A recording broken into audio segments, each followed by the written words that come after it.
Bom dia a todos.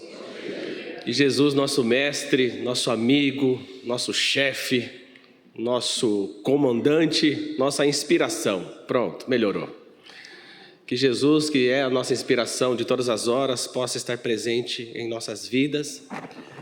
E que nesta manhã a gente possa, como a Gladys muito bem disse, aproveitar esse pequeno tempo que nós temos para refletir sobre aquilo que o Espiritismo tem nos oferecido no campo da transformação humana e no campo, da nossa própria iluminação. O tema que eu trouxe hoje, a gente não anuncia o tema, a gente fala aqui na hora, né? É um trocadilho que nós criamos em cima das bem-aventuranças. O tema do estudo de hoje chama-se Bem-aventurados, abre aspas, aqueles que aprendem, fecha aspas, ponto. Por que nós quisemos trazer uma reflexão desse tipo? Tá? Porque nós somos espíritos imortais. Isso já é de conhecimento de todos aqueles que se embrenham aí nos estudos do Espiritismo. Não há dúvida que nós somos espíritos únicos, que nós estamos aqui neste mundo para que essa experiência humana possa nos fortalecer na nossa caminhada evolutiva. E cada um está inserido dentro de um contexto social, que mais lhe cabe, que mais ali lhe atrai, que mais tem afinidade e fruto das suas escolhas. Então esses indivíduos, eles transitam pela vida, vivendo inúmeras experiências. E nós vamos basicamente tratar de como é que o Espiritismo nos oferece esse campo de atuação para que a gente se aperfeiçoe. E ele é baseado sim nas bem-aventuranças de Jesus, que está lá no Evangelho de Mateus, capítulo 5, versículos 3 a 12. Inclusive, as bem-aventuranças de Jesus resumem todos os ensinos morais do Cristo. A gente pode dizer que, quando a gente pega as bem-aventuranças, eles tocam num campo moral, num campo do conhecimento, que vai além daquilo que a gente conhece do ponto de vista material. Inclusive, as bem-aventuranças dentro das teologias cristãs tradicionais, ela faz parte de um corpo doutrinário, que eles concebem, que é um diálogo entre o ser humano e a divindade, e Deus. É todo o compromisso com o indivíduo, do indivíduo com o aspecto divino. E ali está retratada nas bem-aventuranças. Então, quando a gente pega as bem-aventuranças, e a gente tira ela fora do texto, a gente pode dizer que ali está todo o alicerce moral dos ensinos de Jesus. E isso, não só nós que acreditamos, que temos esse conhecimento, tomamos isso como uma referência, mas muitas outras pessoas de outras religiões tradicionais, de orientais, por exemplo, também se referem às bem-aventuranças de Jesus como um corpo doutrinário, um corpo de conteúdo, de um avanço moral inquestionável. E um deles é Gandhi, que dizia que se perdesse toda a Bíblia Sagrada e salvasse apenas o Sermão do Monte, nada teria se perdido, porque ali está o reflexo de todo o pensamento de Jesus. Mas olha só, quando Jesus ele brada, ele conclama as pessoas a refletirem sobre o Sermão do Monte, cada pessoa, quando lê os trechos do Evangelho, que eu vou trazer aqui para vocês, tem uma percepção ou uma interpretação que se dá sobre esse aspecto. O Espiritismo também não fez diferente. No Evangelho segundo o Espiritismo, que é o terceiro livro da codificação, um livro que precisa ser estudado, ser aprofundado, precisa da compreensão de todos nós em termos doutrinários, é um livro de referência, não é a Bíblia dos Espíritas, como muitas pessoas fora do movimento dizem, vocês lá têm uma Bíblia própria, o Evangelho segundo o Espiritismo. Não, nós não temos uma Bíblia própria. O Evangelho, segundo o Espiritismo, ele tem uma estrutura que foi desenvolvida por Allan Kardec, que todos os capítulos, por exemplo, têm a mesma estrutura, apesar de todo o conhecimento que ele traz sobre os ensinos de Jesus. Então ele tem um ensino de Jesus, ele tem uma dissertação que Kardec faz em cima daquilo que se estudou, já tinha de conhecimento do Espiritismo, e depois ele publica no livro o quê? Os espíritos que falam a respeito daquele tema. Olha só que interessante. E o que nós, estudiosos, temos que fazer? Nós precisamos criar um mecanismo racional de ler essas obras, com um teor crítico, com uma estrutura crítica. Por quê? Porque nós precisamos separar os nossos sistemas de crenças daquilo que é conhecimento de verdade.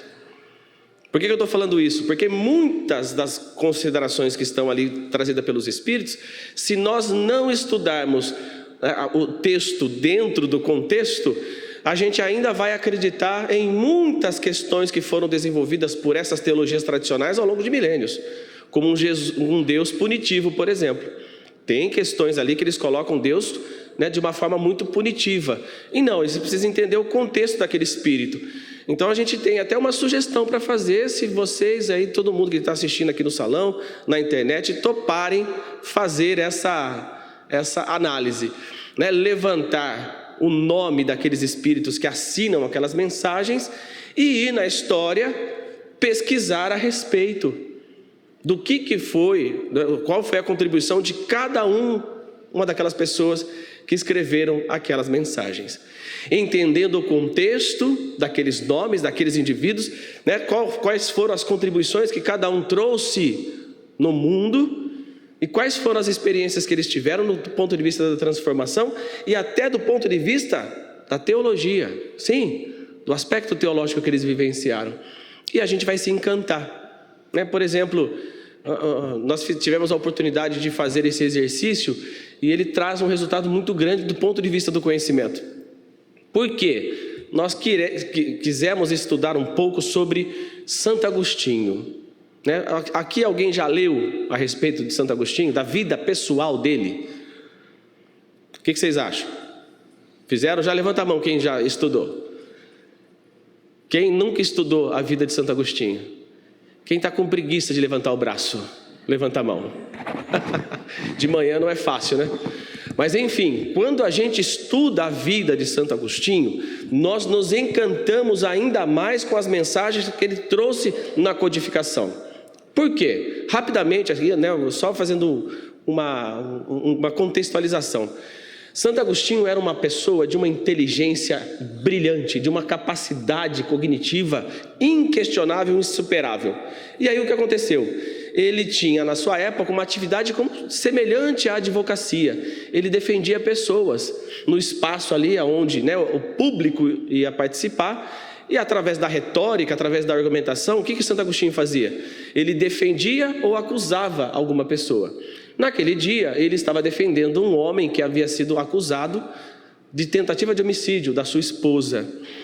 E através da sua capacidade intelectual, ele defende aquele homem com tanto entusiasmo, com tanta capacidade, que ele foi ovacionado pela plateia. E essa era uma forma de reconhecer que aquela pessoa, estava sendo, aquela causa estava sendo ali aprovada.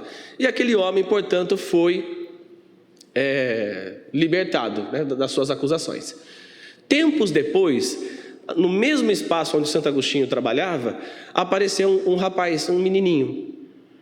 Ele encontra Santo Agostinho e diz assim: o Senhor matou a minha mãe. Ele acha estranho aquela acusação e ele pergunta: escuta, da onde você, o que aconteceu? Você não defendeu o meu pai, fulano de tal? O meu pai foi libertado através da sua voz, da sua capacidade. E ele, depois de um tempo, tirou a vida da minha mãe. Então o culpado da minha mãe ter morrido foi o Senhor. Aquilo chocou Santo Agostinho de tal maneira que ele abandonou essa atividade e se embrenhou por muitas experiências que ele narra ali no livro Confissões. E depois de muitos e muitos anos, ele veio a se converter ao cristianismo. Inclusive a história narra que a sua mãe, Santa Mônica, orou durante anos e anos e anos, até que a sua conversão aconteceu. Mas antes desse momento, que Santo Agostinho se encontrou com o pensamento divino, dentro do campo do cristianismo, que é uma das áreas do conhecimento humano, ele passou por inúmeras experiências que foram significativas para ele, do ponto de vista da sua transformação. Depois Santo Agostinho ressurge na codificação, e a maioria das mensagens dele ele toca no assunto transformação humana e autoconhecimento.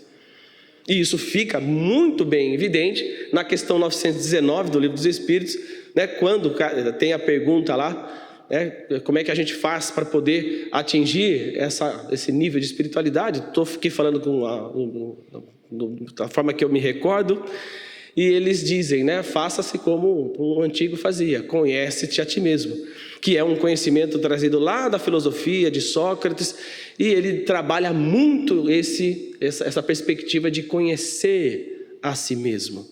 Né? O autoconhecimento é um processo que liberta a criatura humana, e a maioria das mensagens de Santo Agostinho, né, se envereda por esse campo da autotransformação. Então esse exercício é importante nós fazermos para entendermos o pensamento daquele espírito que está ali registrado. Agora, voltando às bem-aventuranças, quando Jesus, né, ele narra, ele brada as bem-aventuranças, ele coloca para nós, né, um objetivo. Dentro da nossa caminhada evolutiva, da nossa jornada terrena, das nossas experiências, Jesus faz uma alusão do resultado do esforço individual que porventura as pessoas escolham trilhar para que se ilumine, para que se aperfeiçoe e para que seja feliz. Por exemplo, né, vou só citar alguns exemplos aqui da forma que nós espíritas entendemos as bem-aventuranças. Quando Jesus fala assim, bem-aventurados os pobres de espírito, porque deles é o reino dos céus. Jesus se refere à humildade, que é uma das virtudes mais difíceis de se desenvolver. Vocês concordam ou não? A pessoa que fala assim, eu sou humilde, que estranho, né? Que esquisito. A humildade não é um processo pelo qual nós devemos nos reconhecer, mas as pessoas, olhando as nossas ações, reconhecem em nós uma atitude de humildade. É uma das virtudes que o espírito precisa aprender no seu processo de desenvolvimento. Bem-aventurados os que choram, porque serão consolados. Que choro é esse que Jesus se refere? O que é esse chorar? O choro vem do arrependimento e também vem da alegria. Quem nunca chorou diante de um fato em si, que é contado, é visto hoje com o mundo tecnológico, com essa informação que roda a cada segundo milhões e milhões de terabytes, a gente recebe zilhões de informações, concordam? O tempo todo nós somos bombardeados por muitas informações. Algumas delas tendem a nos emocionar. Alguns vídeos que rodam nas redes sociais, se a gente não estiver preparado, a gente chora onde a gente estiver. Porque a forma que ela é construída, a narrativa que é feita, o jeito que é falado, muitas vezes vem ali acompanhada de uma bela melodia, e as melodias sempre tendem a ajudar a gente no campo da emoção, e a gente chora mesmo, a gente se emociona. Então, o que Jesus se refere quando ele fala, bem-aventurados os que choram, porque serão consolados? É óbvio que ele estava falando desse sentimento que é ser humano, porque chorar quando a gente se arrepende é um processo de aprendizado. Chorar quando nós estamos emocionados por algo que nos aconteceu também é um processo de retificar-se, de melhorar-se, de potencializar o seu sentimento. Quem nunca chorou quando reencontrou uma amizade antiga de décadas atrás, que faz tempo que não via, de repente a gente se encontra, começa a lembrar de momentos que nós vivemos lá no passado, e aquilo nos impulsiona a um sentimento onde nos faz chorar. Ou alguma cena que a gente vivencia, que a gente olha, enfim, chorar faz parte da nossa humanidade. Bem-aventurados os mansos, porque herdarão a terra. É só os mansos que herdarão a terra? Jesus o que ele se refere sobre esses mansos? Cada uma dessas bem-aventuranças daria para a gente falar uma manhã inteirinha. Essa mansuetude que Jesus se refere não é simplesmente aquela pessoa que aceita tudo o que acontece nesse mundo de maneira passiva. Muito pelo contrário, quantas pessoas têm a característica da mansuetude e lutam pelo bem-estar coletivo, e lutam pelo bem-estar da sociedade, mas na sua alma, no seu comportamento, na sua forma de dirigir-se no campo das suas ações, tem essa mansuetude, essa características de caridade, de amor ao próximo, de benevolência. E a gente conhece, né, no campo das atividades espíritas, no campo da atividade profissional, inúmeras pessoas que têm essas características. E por aí vai, né? Bem-aventurados os que sofrem perseguição por causa da justiça, porque deles é o reino dos céus. Olha que Jesus fala, né? Aqueles que, né, olham alguma atitude, alguma coisa que acontece nesse mundo que nós consideramos injusto, nós devemos bradar e ir contra isso. Jesus foi a maior representação da luta contra a injustiça no seu tempo, porque em muitos momentos, não apenas com os seus, Jesus coloca, né, questões que eram postas de forma injusta para ele, de uma maneira que aquilo se transformava em conhecimento. Quantas vezes tentavam pegar Jesus em erro, e Jesus, ali num trocadilho imenso, né, característica dos espíritos elevados, traziam ali um ensinamento. Quando, por exemplo, questionaram Jesus sobre os impostos que eram pagos a Roma. Olha só que pegadinha. Se Jesus fala que é errado, porque ele está do lado dos judeus, ele é preso porque você não poderia contrariar uma determinação romana. Se ele fala que é correto, os judeus iam para cima dele. Olha que encruzilhada. E aí qual que é a resposta sábia de Jesus? Dai a César o que é de César e a Deus o que é de Deus. Ponto final, acabou. No momento onde nós estamos inseridos, na experiência que nós estamos ali trabalhando, nós precisamos vivenciar aquilo que nos cabe naquele momento. Se nós estamos manifestando a nossa religião ou a nossa religiosidade, do ponto de vista daquela doutrina, que muitas vezes vem carregada de um sistema de crenças, a gente precisa respeitar, porque as pessoas estão ali inseridas nas experiências que mais lhe cabe naquele momento, para o seu processo evolutivo. O Espiritismo é um dos caminhos que Deus nos deu para que nós possamos atingir a perfeição. Não é o único. Existem muitos meios e formas da pessoa desenvolver, essa perfeição, que é o destino de todos nós. Porque todos nós um dia seremos perfeitos e felizes. E quando Jesus termina as suas bem-aventuranças, tem lá, são 12 versículos que ele fala. O 11º é assim, bem-aventurados sois vós quando vos injuriarem, perseguirem, mentirem, falarem todo mal contra vós por minha causa. Primeiro, ele situa as bem-aventuranças do ponto de vista dessa transformação íntima. Depois, o compromisso da pessoa com a própria mensagem cristã diante do mundo. E isso é algo muito difícil de se viver. Quando você tem uma proposta de vida, você precisa entender qual é a dimensão daquela proposta. Quais são os ensinamentos verdadeiros, que circulam em torno daquela doutrina? E você deve vivenciá-las no mundo de maneira muito equilibrada. Essa semana, estudando para essa nossa conversa de hoje, me veio uma figurinha desses memes, que a gente recebe em milhões no WhatsApp, mas eu achei de um brilhantismo, porque veio bem ao encontro do que nós iremos falar hoje. Então, o que é? É uma conversa de um professor com um aluno. O aluno vira para o professor e diz assim: professor, eu gostaria de falar em nome de Deus uma mensagem para todos os meus colegas de sala. E o professor diz para o aluno assim: tá bom, mas nessa sua fala você deve incluir os ateus, os umbandistas, os candomblés, enfim, todas as pessoas desse mundo, sem distinção de raça e cor.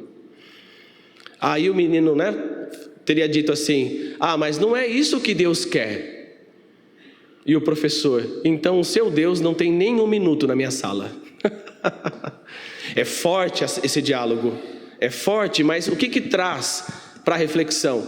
Que se nós não entendermos com profundidade os ensinos da doutrina a qual nós estamos ali nos baseando para nos comportarmos no mundo, nós vamos achar que aquilo que a gente acredita é a verdade, a única verdade, e não existe outras verdades que também nos conectam à realidade divina. E isso é muito sério. É daí que vem toda a perseguição religiosa, todo o preconceito religioso que a gente vê muitas vezes na verbalização das pessoas, que simplesmente é a forma que a pessoa entende a sua religião. Isso acontece com o espiritismo, com o espírita? Vocês acham que o espírita é preconceituoso também, do ponto de vista religioso? E como, viu? Tem muita gente que estuda espiritismo e acha que o espiritismo é a última bolacha do pacote. Acha que é a última mensagem que deve existir. O que eu estou falando agora não desvaloriza o teor da mensagem espírita. Muito pelo contrário. Nós precisamos ter seriedade para lidar com o espiritismo de maneira muito clara. É uma mensagem que faz sentido para mim, para Gladys, para cada um presente e que está assistindo a gente, mas que muitas vezes não faz sentido para outras pessoas e que nós precisamos respeitar. Então o verdadeiro espírita respeita, acima de tudo, as manifestações religiosas que existem pelo mundo, porque todas elas têm na sua base, um compromisso de conectar o indivíduo a um aspecto espiritual, seja ele qual for, fazendo com que esse indivíduo, esse elemento, portanto, se torne uma pessoa melhor. E aí que entra esse trocadilho que nós trouxemos aqui: bem-aventurados aqueles que aprendem, porque o aprendizado no campo do amor, da fraternidade, da compreensão, da renúncia, enfim, tem uma infinidade de experiências que a vida material nos traz e que a gente precisa extrair dessas experiências as melhores lições. Então, aqueles que efetivamente aprendem uma lição, elas nunca mais esquecem. Na introdução do livro Nosso Lar, André Luiz fala assim que um aprendizado é uma aquisição. E uma aquisição é algo que o espírito leva para sempre. Ele jamais deixará aquele conhecimento de lado, porque é algo que o seu espírito adquiriu ao longo da sua existência. Então, enquanto eu bato no peito dizendo que a minha verdade é exclusiva, eu estou cometendo um equívoco, uma afronta aos demais conhecimentos que existem. E quando a gente se abre de uma maneira mais equilibrada para outros conhecimentos, nós estamos interagindo de uma forma muito positiva e a gente vai criar realmente um mecanismo no mundo, de um mundo de regeneração. Porque enquanto nós vivenciarmos os nossos espaços, os nossos becos, os nossos bairros, e a gente não expandir esse conhecimento, como é que a gente vai criar uma harmonia no mundo? Como é que nós um dia poderemos dizer que o mundo chamado Terra, que é a nossa escola de hoje, é um mundo de regeneração? Vocês concordam que está muito longe ainda disso acontecer? Mas está muito longe.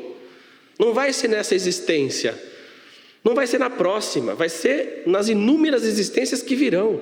E vai depender do esforço que cada um fará para construir esse mundo de regeneração.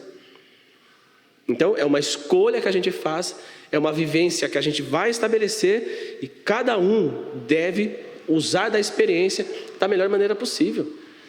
Então, não há erros. Do ponto de vista prático, existem experiências negativas e positivas. As experiências negativas levarão obrigatoriamente ao indivíduo a um tipo de sofrimento específico, que vai fazer com que ele lá no futuro, um dia, retorne ao seu bom senso, ou pelo menos desenvolva o bom senso, e passe a agir de uma maneira diferente na vida. A gente conhece inúmeras pessoas que registraram na história, muitas experiências, que eles lutavam a favor de um ideal. Só que quando a gente olha determinadas histórias que perpassam aí o mundo, a gente sempre coloca a culpa num indivíduo. Foi fulano de tal que fez isso. Não, não foi. Foi um conjunto de pessoas que abraçaram aquela causa. Foi o conjunto de almas e indivíduos, de espíritos reencarnados que acreditavam naquela coisa, naquele ideal, naquela forma de pensar e que fizeram essas tragédias.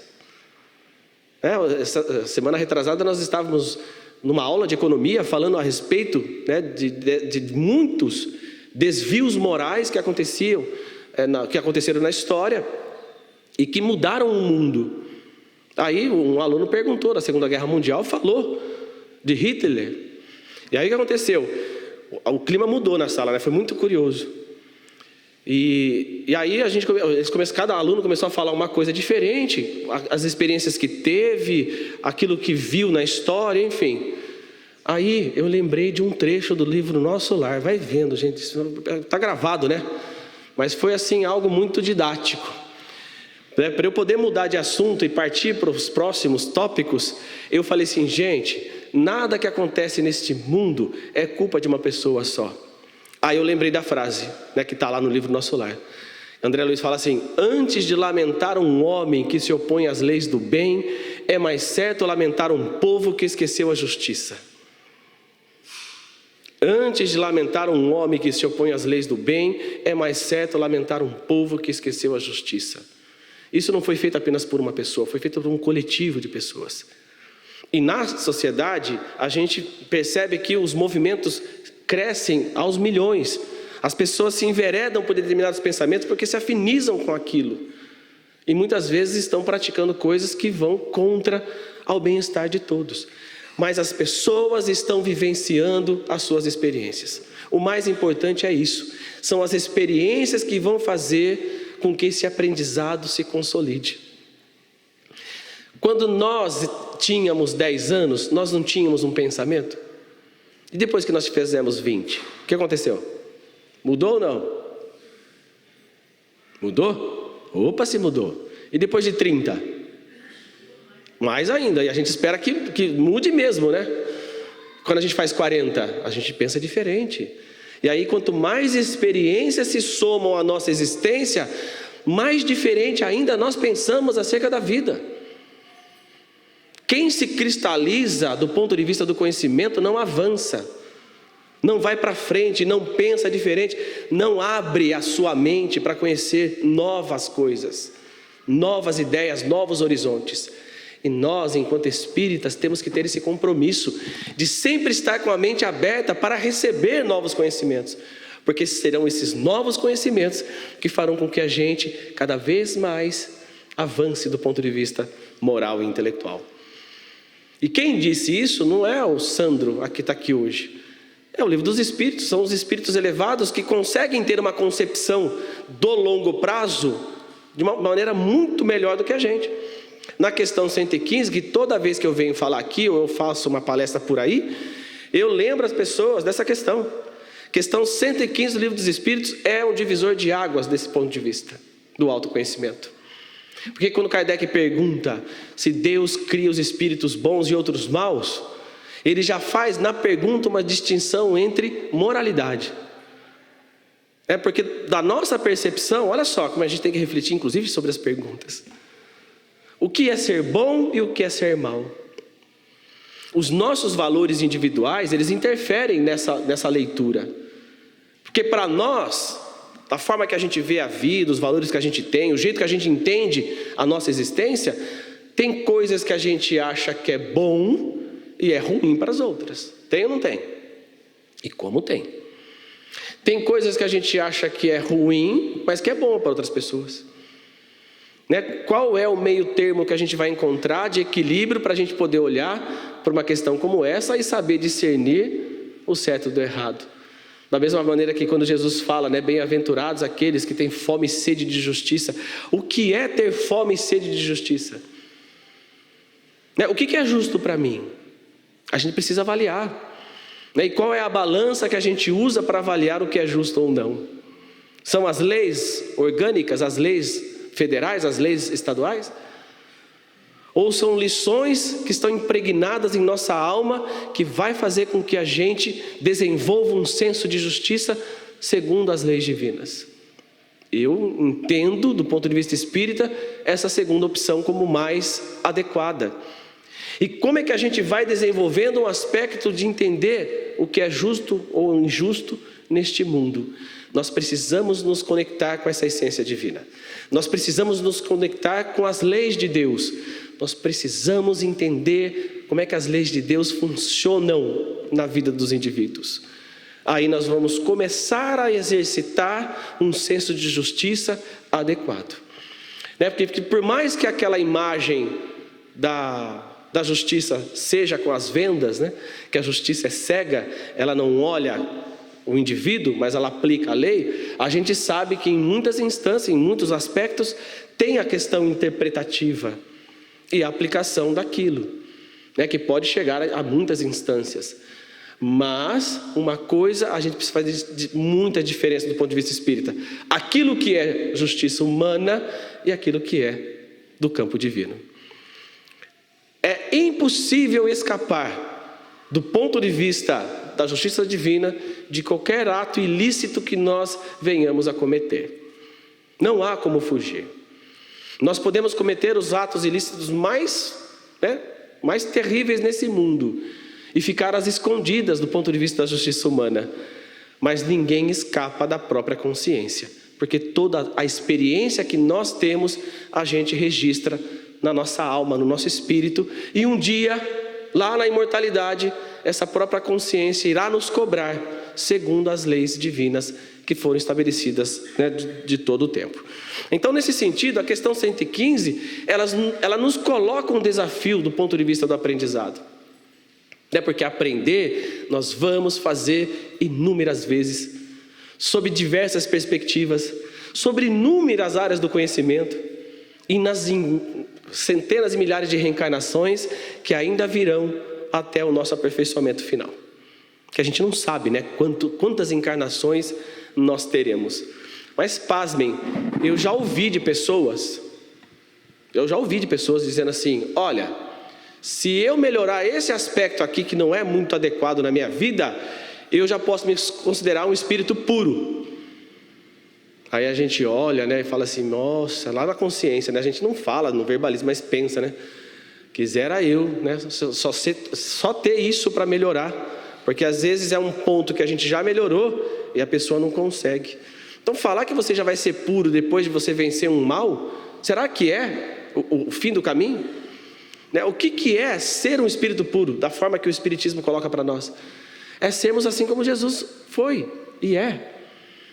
Já é um espírito, do ponto de vista intelectual, avançadíssimo, conhecedor de todas as áreas do conhecimento. Não é só moral, é também moral. Em todos os momentos dos 3 anos que Jesus pregou aqui na terra, ele só dava ensinamento, ele aproveitava todos os momentos para ensinar. Toda vez que ele se deparava com um problema social, ele estava desferindo um conhecimento ali para as pessoas refletirem. E um conhecimento que estava alicerçado nas leis divinas, que hoje a gente começa a entender com mais profundidade. Por que Jesus disse isso ou aquilo? É um espírito que já venceu a matéria em qualquer tipo de manifestação. Então está muito longe de nós sermos perfeitos, assim como Jesus o é. Mas a perfeição é um destino de todos nós. Nós todos seremos perfeitos e felizes. E esse é um dos maiores aprendizados, ou pelo menos a maior referência que a gente tem que ter para aproveitar os aprendizados que a experiência humana nos dá. O aluno que quer e deseja aprender determinada disciplina e quer pegar todos os conceitos de uma vez, ele vai conseguir interpretar com profundidade aquela disciplina? Não. É necessário que esse aluno, se conecte devagar, conceito por conceito, porque ele vai construindo a percepção daquela área do conhecimento. Lá no final, quando todos os conceitos forem expostos, o aluno refletiu, fez exercícios, entendeu todo o processo, lá no final da disciplina, ele vai ter, naturalmente, uma visão muito mais equivalente daquela área do conhecimento. Mas o conhecimento só vai vir efetivamente para este aluno quando ele sair dos bancos da escola e ir para a prática. Concorda ou não?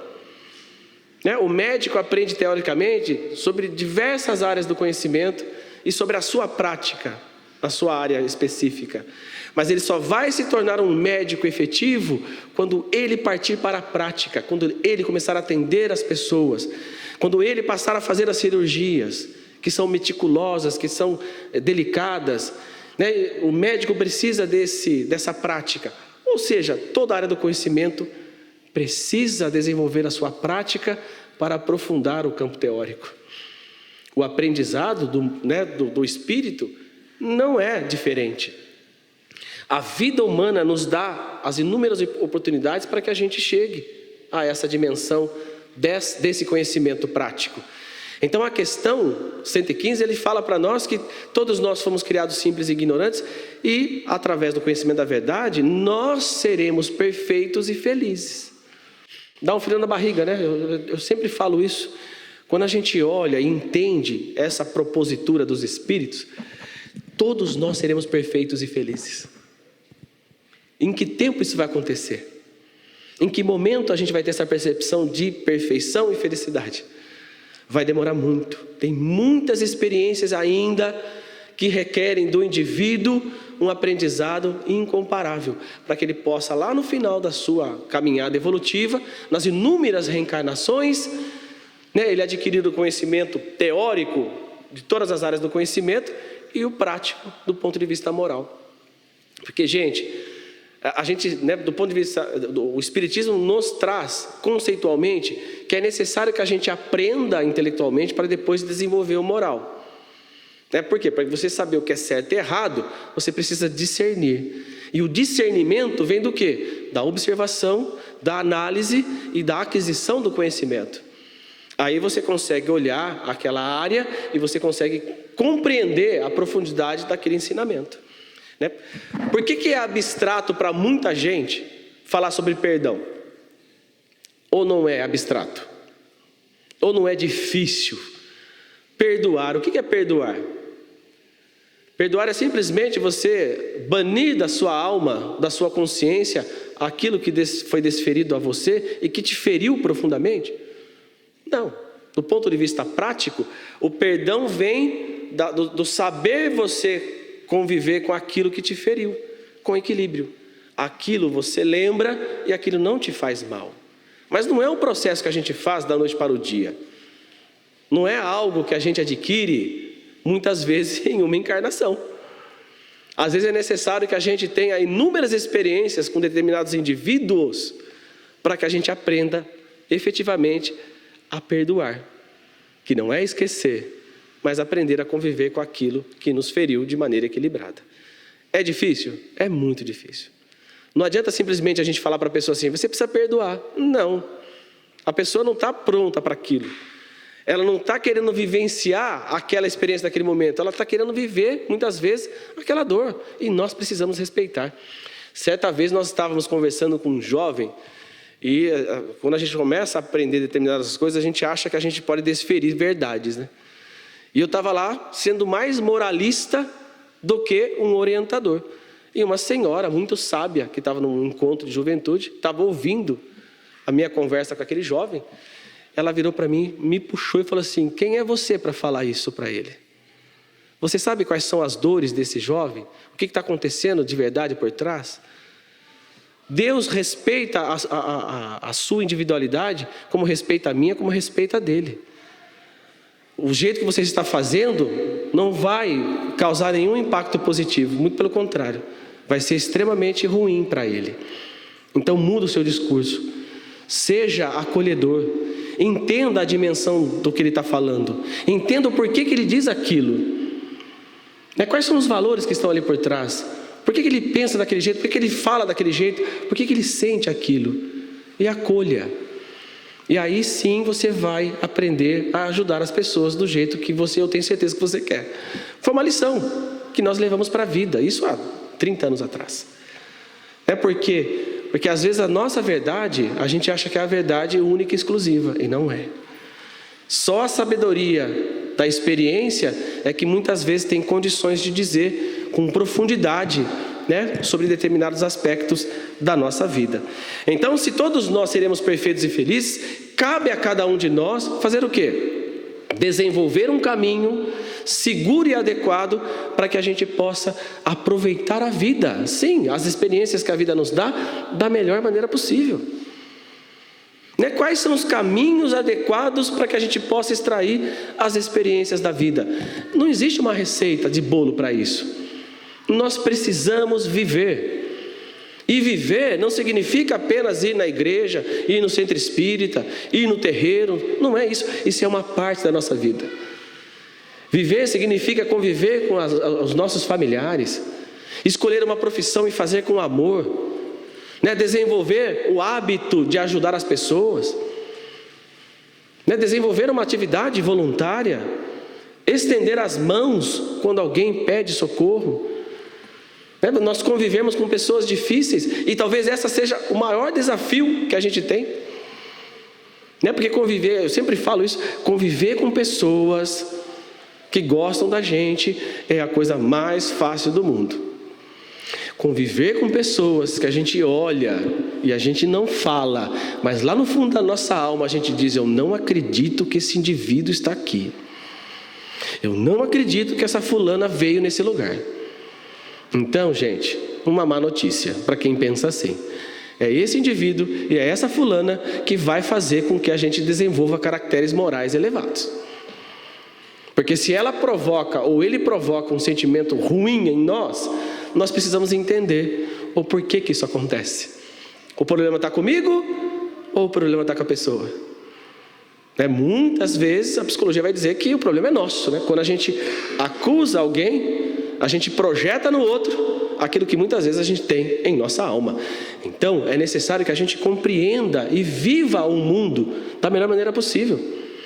Sair, se divertir, brincar, passear, visitar lugares diferentes, conversar com culturas diferentes, com pessoas diferentes, dar a oportunidade de desvendar tudo aquilo que esse mundo tem a nos oferecer de experiência. Eu gosto muito de dizer que toda vez que nós vamos para algum lugar com a nossa família, ou a gente vai passear na casa de alguém, nós não estamos passeando apenas, nós não estamos visitando tal lugar, nós estamos criando memórias para levarmos para a eternidade. Porque é isso que acontece quando nós vivenciamos determinados momentos. Faz um churrasco no final de semana, chama todos os parentes, conversa com todo mundo, brinca, dá risada. Tem um ou outro ali que tem umas desavenças, né? Que é natural que isso aconteça. Eles brigam entre si, colocam para fora o que sentem, mas nós estamos ali convivendo. E essa convivência é importantíssima para que a gente desenvolva valores cada vez mais elevados do ponto de vista moral. Se eu me isolo, como é que eu tenho uma experiência social? Se eu vivo apenas nesse mundo, como é que eu tenho uma referência de outros valores? Então é importante que a gente saia da nossa zona de conforto e nós, partamos para essa experiência que a vida nos dá. Porque nós vamos repetir os erros muitas vezes até que essa aquisição aconteça. E nós vamos nas vidas futuras ter inúmeras experiências repetitivas que vão naturalmente nos forjar a essa plenitude, que nós vamos atingir com a perfeição e a felicidade. Nós estamos aqui nesse salão e todos nós nascemos, certo? Bebês, fomos aprendendo a comer, a fazer uma série de funções orgânicas, aprendemos a andar, certo? Caímos quantas vezes, batemos a cabeça, choramos, passamos pela infância, fizemos birra, ou quem nunca fez birra na vida? Que jogue a primeira pedra, quem não tiver feito uma birra na vida. Todos nós fizemos em algum momento, talvez a gente não lembre, às vezes a gente não lembre disso, mas alguma birrinha a gente acabou fazendo. Enfim, são experiências, que a gente vai viver inúmeras vezes. Nessa existência escolhemos esse ou aquela área de atuação. Será que nós vamos na mesma área na próxima encarnação? Muitas vezes os nossos propósitos vão se alterando à medida que a gente vai avançando no progresso. Não, nessa encarnação eu vou ser engenheiro, na próxima encarnação eu vou ser médico, na outra encarnação eu vou ser isso ou aquilo, enfim, nós vamos vivendo as experiências que a vida nos dá, e essas experiências vão fazendo com que a gente aprenda, e o aprendizado vem dessa experiência. Nós precisamos valorizar isso. Uma pessoa só valoriza a outra muitas vezes quando perde, quando a pessoa não está mais ali. A gente vê isso acontecendo o tempo todo. Nós não demos a oportunidade de conviver com aquela pessoa, um filho, um pai, uma mãe, um tio, e de repente ele se ausenta, porque a gente não sabe quando vai retornar, e aquilo maltrata demais a gente. Então é agora. A experiência é agora, o mundo está aí para que a gente possa aperfeiçoá-lo, melhorá-lo e viver a vida da melhor maneira possível, sem julgamentos, sem dizer aquilo que é certo e errado, porque cada um está, como eu disse lá no início, tendo a experiência que mais lhe cabe naquele momento. Então nós não podemos, olhar isso como uma coisa, existe apenas um caminho. Existem vários, e a experiência vai nos dizer quais os caminhos que nós devemos seguir. Quantos amigos que passaram pelo centro espírita e hoje estão em outras religiões felizes, cumprindo uma tarefa que muitas vezes foi ali desenvolvida no mundo espiritual. Olha, eu vou lá para ajudar tantas pessoas no campo X. Aí vem para o espiritismo, aprende um monte de coisa e vai fazer outras coisas na vida. E o que a gente percebe? Que essas pessoas estão felizes, estão conectadas com uma essência divina, fazendo bem, se aperfeiçoando, lutando com as suas forças que dispõem para tornar o mundo um lugar melhor, mais justo, mais equilibrado. Estão cumprindo a sua tarefa diante da própria consciência, e é isso que importa. Agora, se nós achamos que é muito difícil olhar para Jesus e ver Ele como um modelo e guia, que é, desse aprendizado que nós estamos propondo, Jesus é uma referência. Mas tem muita gente que fala assim, não dá, é difícil, Jesus é Jesus. Então tá bom, então pega os espíritos menos elevados, que viveram na Terra, como referência. Mas ainda assim é complicado, porque por mais boas referências que nós tenhamos de um indivíduo, seja esse homem ou mulher, a gente sempre sabe que o ser humano é falho, sempre sabe. Thomas Hobbes, que é um grande pensador do passado, dizia que o homem é lobo do homem. Já ouviram essa frase já? O homem é lobo do homem, porque se deixar, ele realmente explora, enfim, faz uma série de coisas que permite o sofrimento do outro. O ser humano, por mais divino que ele aparenta ser, ele ainda tem aspectos que vai levar ele a falhas. E qualquer ser humano, qualquer pessoa está fadada a falhar. Nós precisamos entender isso. As pessoas estão vivendo, estão se esforçando, mas elas também têm o direito de falhar. Porque o aprendizado vem também com as falhas. O sentido de pecado é disso, é errar o alvo, nada mais, nada menos. Quando a gente tenta acertar o alvo, a gente erra. Quanto mais a gente tenta acertar o alvo, mais a gente se aperfeiçoa no ato de atingir aquele nível de foco. E aí a gente vai aprendendo. Então, se Jesus é difícil, então a gente tem as lições que o Espiritismo nos traz.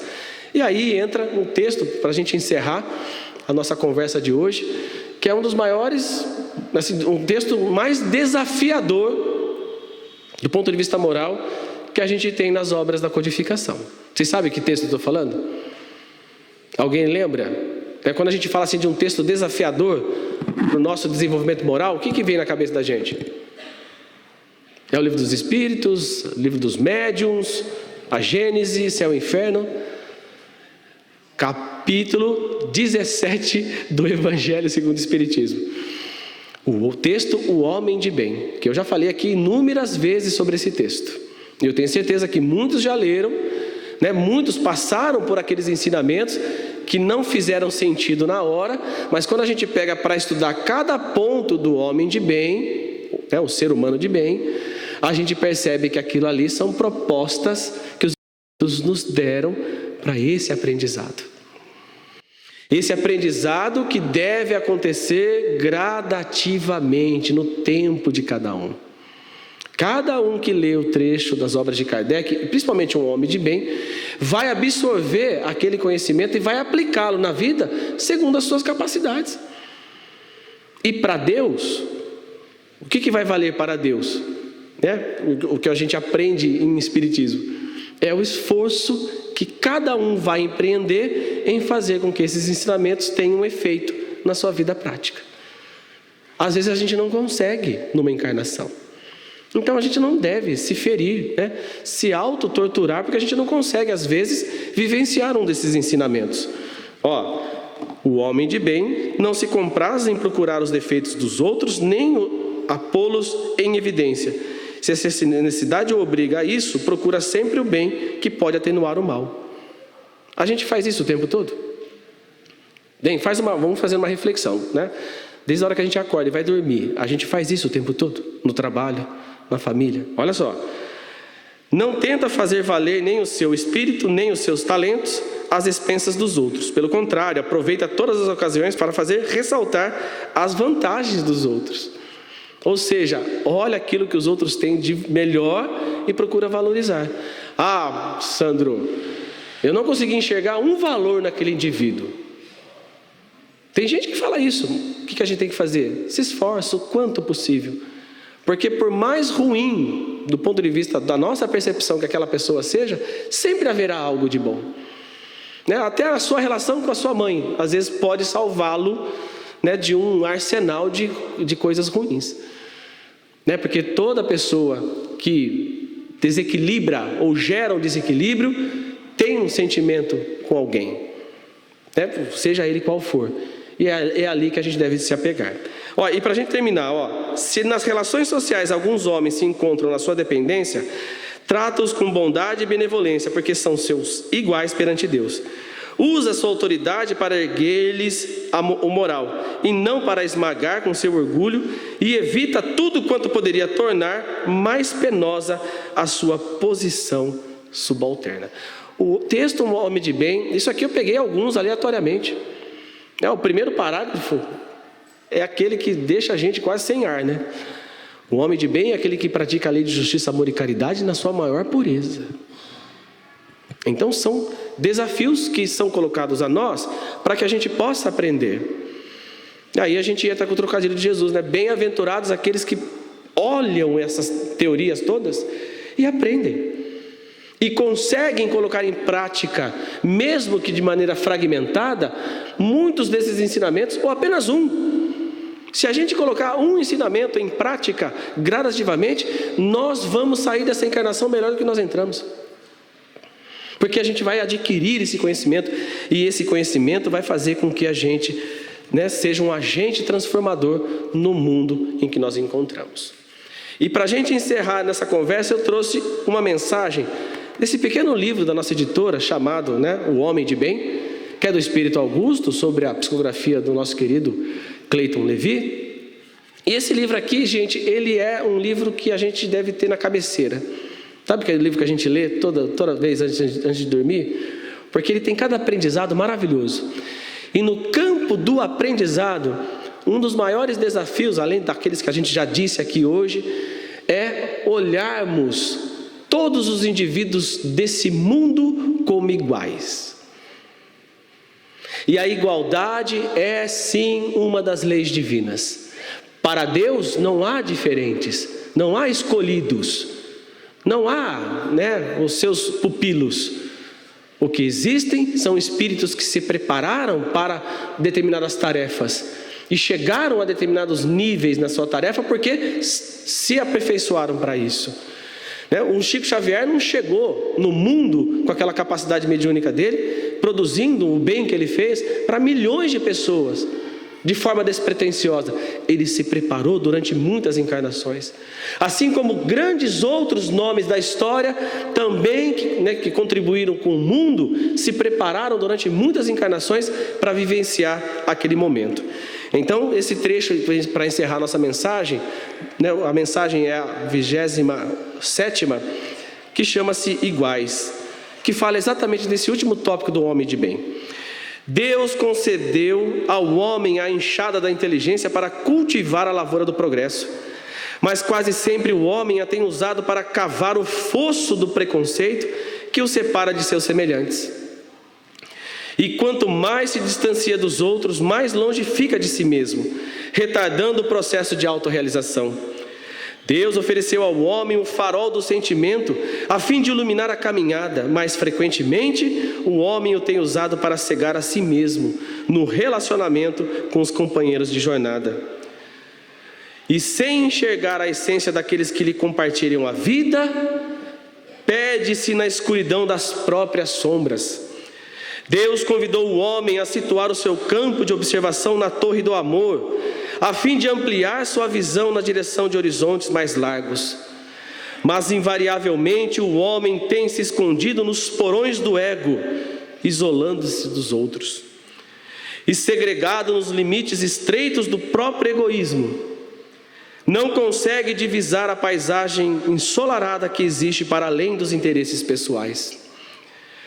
Deus proporcionou ao homem a lente do discernimento para enxergar melhor a realidade de si mesmo.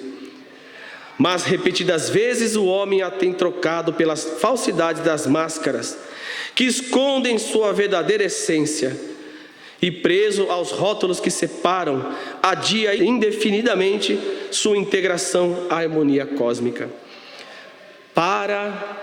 Pensa e desperta. A ordem social e a transitoriedade terrena podem situar os homens em realidades diferentes. Não te esqueças, porém, de que na origem, na essência e na destinação somos, indiscutivelmente, todos iguais. E com essa mensagem que a gente, do nosso querido Espírito Augusto, a gente possa levar para casa esse desafio. Que nós possamos aproveitar cada experiência da nossa vida para um aprendizado que a gente vai levar para a eternidade. E esse aprendizado depende exclusivamente daquilo que nós escolhemos para as nossas vidas. Um beijo no coração de todos vocês, uma semana iluminada de muita paz, de muita luz, e que possamos estar aqui na próxima semana para mais uma manhã de estudos e aprendizados.